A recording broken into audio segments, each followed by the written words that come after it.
बहिणाबाईजवळ निरीक्षणाला लागणारी सूक्ष्म दृष्टी होती. त्यामुळे निसर्गातल्या साध्या गोष्टींमध्येही काही महत्त्वाचा आशय भरलाय हे तिच्या लक्षात येत असे. सुगरणीचं झाडावर टांगलेलं घरटं आपण पाहतो, किती मुलायम असतं ते, आणि तरीही कसं घट्ट आणि मजबूत.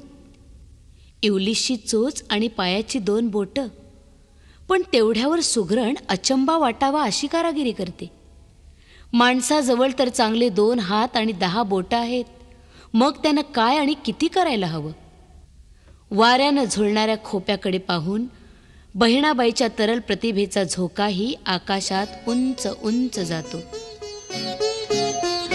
अरे खोप्यामध्ये खोपा सुगरणीचा चांगला, देखा पिलासाठी 3 झोका झाडाले टांगला. अरे खोप्यामध्ये खोपा सुगरणीचा चांगला, देखा पिलासाठी 3 झोका झाडाले टांगला.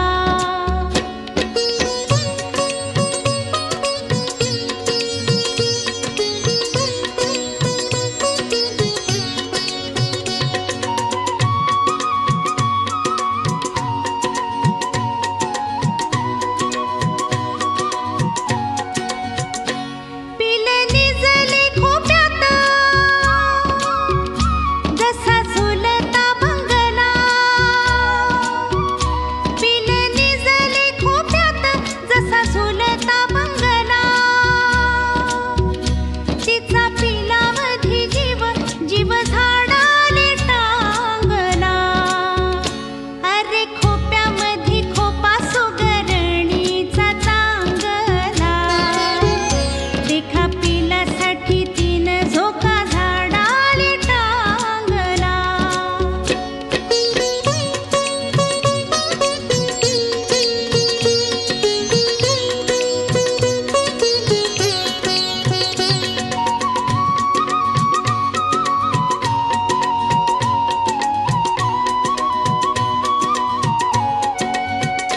खोपा इलला इलला जसा गिलक्याचा कोसा. खोपा इलला इलला जसा गिलक्याचा कोसा. पाखराची कारागिरी, पाखराची कारागिरी जरा देख रे मानसा.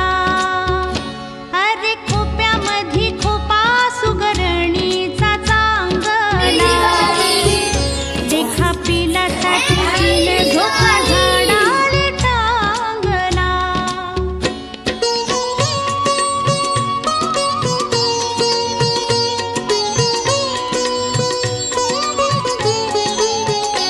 तिचे उलुशीच चोच, तेच दात तेच ओठ. तिचे उलुशीच चोच, तेच दात तेच ओठ. तुले दिले रे देवान 2 हात 10 बोट. तुले दिले रे देवान 2 हात 10 बोट. अरे खोप्यामध्ये खोपा सुगरणीचा चांगला, देखा पिलासाठी 3 झोका झाडाले टांगला. झोका झाडाले टांगला, झोका झाडाले टांगला. 3 झोका